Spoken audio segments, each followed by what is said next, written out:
Snapchat. C'est une fabuleuse journée qui commence et au programme de la journée, on va tenter une nouvelle recette. On va tester une nouvelle recette.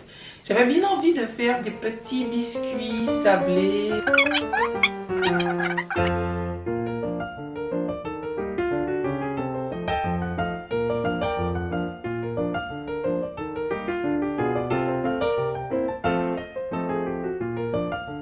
Good morning YouTube et bienvenue dans un nouveau vlog. Comme vous venez de voir, on vient de faire sur Snapchat des petits biscuits sablés, c'est une impro.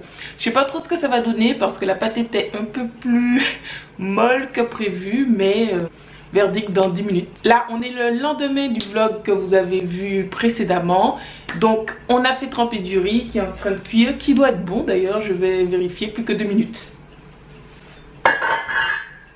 Bon, c'est bon. Il est parfait. Je pense que ça va être trop bon. On va accompagner ça avec, je sais pas si vous vous souvenez, mais du coup hier on avait cuit du pois chiche et on va en faire un curry antillais, donc un colombo. Je sais pas pourquoi j'ai dit, je sais pas pourquoi j'ai dit curry antillais, mais on va faire un colombo de pois chiche. Alors c'est pas du tout traditionnel. Le colombo ça mijote pendant très longtemps normalement, donc c'est un peu une inspiration du colombo antillais. Bref, c'est parti. Il n'y a pas vraiment de thème aujourd'hui. On va faire le colombo ensemble. On va voir ce qui se passe d'intéressant dans ma journée. Ce sera que le colombo. Et je vais répondre aux questions que vous m'avez posées pour la foire aux questions. Au final, vous n'êtes pas nombreux à avoir posé des questions, mais quand vous en avez posé, c'était très long. Donc, on va faire ça. La première question trop facile, c'est Colline qui demande quel est le métier de mes rêves. Alors Colline, le métier de mes rêves, c'est exactement ça. Ce serait partager avec vous, pouvoir aider les gens, parce que je me souviens exactement comment c'était.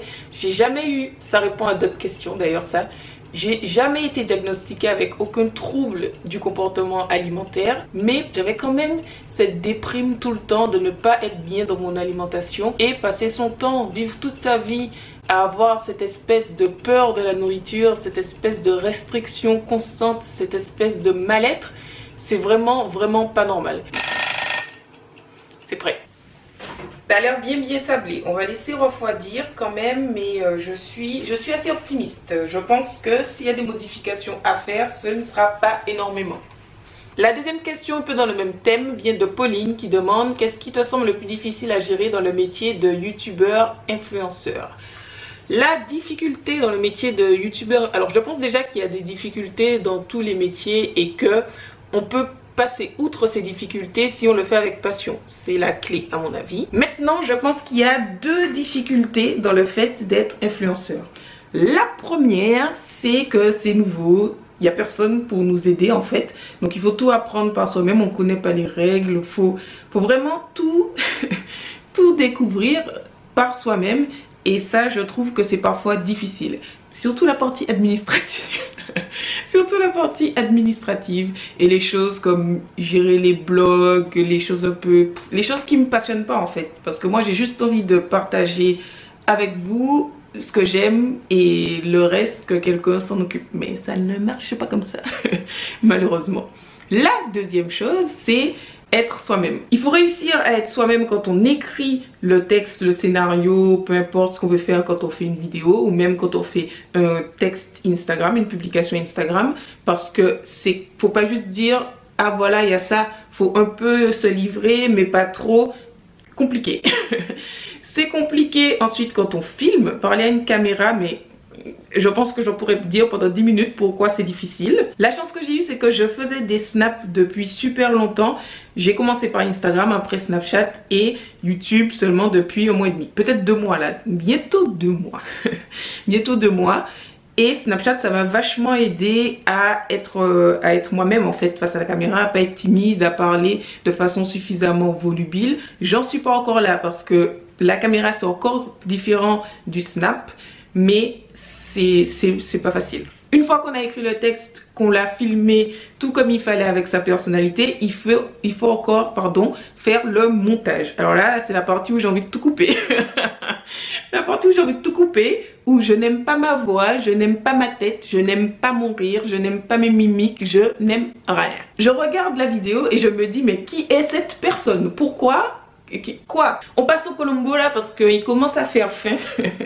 Voilà. Encore ce rire. Mais pourquoi rigoles-tu? Ce n'est pas marrant. Mais je sais pas, je rigole toute seule. Et on passe au Colombo.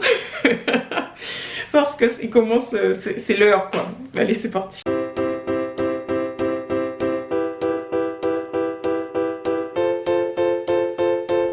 J'ai toutes les épices qu'il faut pour le Colombo. Alors j'ai 2 poudres à Colombo simplement parce que j'en ai ramené une de Martinique, mais on peut aussi en trouver ici en supermarché. C'est pas exactement la même composition, mais ça fait l'affaire. Et j'ai mon pois chiche cuit. J'ai déjà égoutté pour séparer le pois chiche du jus, parce qu'on va d'abord faire revenir le pois chiche et on va rajouter le jus en dernier. Je suis dégoûtée parce que hier sur Snapchat on a fait les soldes.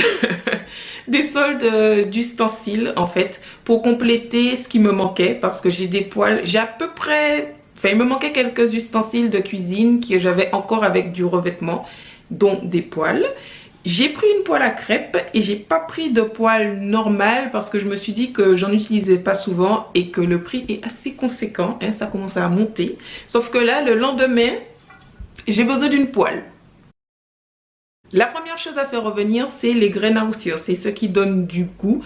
N'oubliez pas encore une fois qu'il s'agit de Colombo Express. Normalement, tout ça, ça mijote pendant hyper longtemps. Là, on va faire la façon facile. D'ailleurs, les graines à roussir, on les met dans pas mal d'huile normalement pour que ça aromatise l'huile, on va dire. Et après, on les sort, sinon elles brûlent. Mais là, comme ça va être hyper rapide, on va laisser les graines à roussir. Les graines à roussir, c'est juste un mélange d'épices que je vous montre là, fenugrec, moutarde, quelque chose comme ça.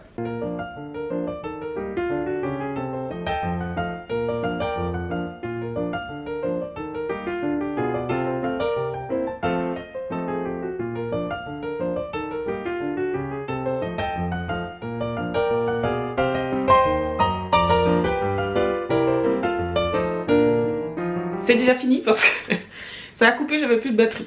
On était presque à la fin. Ce que j'ai fait, c'est que je crois que j'étais en train de mettre les épices. Donc j'ai mis toutes les épices, dont le bois d'Inde. Le bois d'Inde, c'est un peu comme le laurier, on va dire. Le goût est assez similaire. Donc vous pouvez utiliser du laurier à la place, comme ça. Après les épices, j'ai rajouté le jus de pois chiche, un peu d'eau et c'est tout. J'ai laissé aller à ébullition. Je sais pas, ça a duré 2 minutes. J'ai éteint le feu et j'ai rajouté un petit peu de persil. On va manger? Avec le colombo et le riz, on a des brocolis, des carottes, de l'oignon rouge, de l'avocat et un peu de citron. D'ailleurs, j'ai pas dit, mais j'ai rajouté aussi du citron dans le colombo. Ça me rappelle trop la maison, le pois chiche, ça a un super goût. J'ai l'impression d'être chez moi, c'est top. Mathilde demande tes conseils, ton opinion pour sortir de la boulimie. Comment de nouveau réussir à écouter son corps? Difficile de répondre à cette question de façon exhaustive tout en étant concise. En plus, je n'ai jamais été boulimique, donc je ne peux pas vraiment me mettre à la place des personnes qui ont eu cette maladie, qui ont eu ou qui ont cette maladie. Néanmoins, pour ce qui est d'écouter son corps, la première chose, je pense, qui est primordiale, c'est de laisser tomber les astuces minceurs, de laisser tomber la balance, de laisser tomber les macros, d'arrêter de peser ses aliments, etc. Et de laisser tomber les aliments industriels pour revenir à une alimentation qui est basée sur les plantes et non transformée. Est-ce que ça t'arrive encore d'avoir peur de la prise de poids des calories? Oui, bien évidemment. C'est vraiment quelque chose, je pense, qui ne partira jamais parce qu'une fois qu'on a vécu, on a ressenti ces sensations, c'est difficile de les mettre de côté complètement. Ce qu'on peut faire et ce que je fais, c'est que je fais en sorte que ça dure pas longtemps. Je sais que ce sont des pensées qui sont complètement irrationnelles et alors je me base sur ce que je sais être vrai. Je sais que j'ai mon équilibre dans mon alimentation, que quand j'ai mon équilibre, je me sens bien physiquement et que j'ai également mon poids de forme et je sais que quoi qu'il arrive, je vais retrouver cet équilibre. Comme je suis épanouie dans mon alimentation, lorsque je mange quelque chose qui ne fait pas partie de mes plats habituels, je ne culpabilise pas et je me dis pas oui, ça va me faire prendre du poids, etc. Parce que dans tous les cas, je sais que ça ne va pas durer. En gros, je fais confiance à mon corps et j'ai réussi à faire confiance à mon corps parce que la première fois c'était hyper difficile, mais j'ai mis de côté tout, voilà ce que je vous ai dit tout à l'heure, les balances, les mètres mesureurs, les calories, les macros, les aliments industriels. Et je me suis concentrée sur les aliments, une alimentation non transformée, à trouver mon équilibre. Et au final, je me suis rendu compte que j'ai perdu du poids, je me suis sentie mieux, etc. Les gens qui vous disent qu'ils doutent pas, je pense que, je sais pas, mais moi j'y crois pas trop. Il y a bien des jours où vos cheveux, c'est les mêmes qu'hier, mais vous vous réveillez, vous vous dites, mais ça va pas. Il y a des jours, votre tête c'est la même qu'hier et en fait vous êtes moche, vous savez pas, vous n'arrivez pas à dire quoi. Mais c'est une question aussi d'état d'esprit, c'est juste que il faut pas se laisser gagner par ces mauvais sentiments ces jours-là et il faut essayer un peu d'être rationnel. C'est pas toujours facile. Si tu devais emmener une seule chose sur une île déserte, un bateau pour repartir vite, vite, vite. Ton plat préféré, pourquoi choisir? Ce qui te manque le plus depuis que tu vis en France. Je suppose qu'elle voulait dire métropole. Oula, la chaleur, le soleil, ma famille, tout. Les glucides les plus intéressants nutritionnellement parlant. La majorité des aliments non transformés. Pays, voyage favori. Bonne question. J'adore découvrir des nouvelles cultures, voyager, donc j'ai du mal à choisir. Mais je pense que je dirais quand même le Japon. Parce qu'ils sont à fond sur le respect de l'autre, sur l'hygiène et ça, ça me parle beaucoup. Si tu pouvais revenir en arrière, qu'est-ce que tu changerais ou ferais autrement? Si je devais revenir en arrière, rien, je pense. Je crois pas trop au regret en fait. Par exemple, parfois je me dis que c'est quand même un peu dommage que j'ai fait tant d'années d'études en mathématiques, que j'ai poursuivi après avec un boulot dans le même domaine, alors que ça m'intéressait pas du tout. Au final, je me dis que pas du tout, j'étais certainement pas prête quand j'avais 18, 20 ans, 22 ans à partager avec vous de la façon dont je partage maintenant. J'aurais pas eu ce recul que j'ai, j'aurais pas été capable de lire des articles sur la nutrition et de comprendre par moi-même comment ça fonctionne et pourquoi ça fonctionne comme ça. J'aurais pas rencontré toutes les personnes que j'ai rencontrées qui m'ont permis de devenir qui je suis vraiment, de voir la vie d'une autre façon, d'être quelqu'un de plus optimiste, etc. Bien évidemment, il y a des décisions qui sont plus difficiles à accepter, qu'on regrette plus que d'autres. Il y a des choses qui nous paraissent vraiment comme étant des erreurs monumentales et des obstacles qu'on n'aurait jamais dû avoir à affronter. Mais je pense que si même après coup, on est capable de passer au-dessus, de franchir ces obstacles, ça nous permet de grandir, ça forge qui on devient maintenant et on peut quand même en tirer du positif. Je vais arrêter ce vlog maintenant, j'espère que ça vous a plu. Il y avait encore des questions, mais soit ce sera l'objet d'une vidéo, soit j'y répondrai dans une prochaine foire aux questions. Merci beaucoup d'être là, merci d'avoir écouté, j'espère que ça vous a plu et je vous dis à bientôt pour une future vidéo.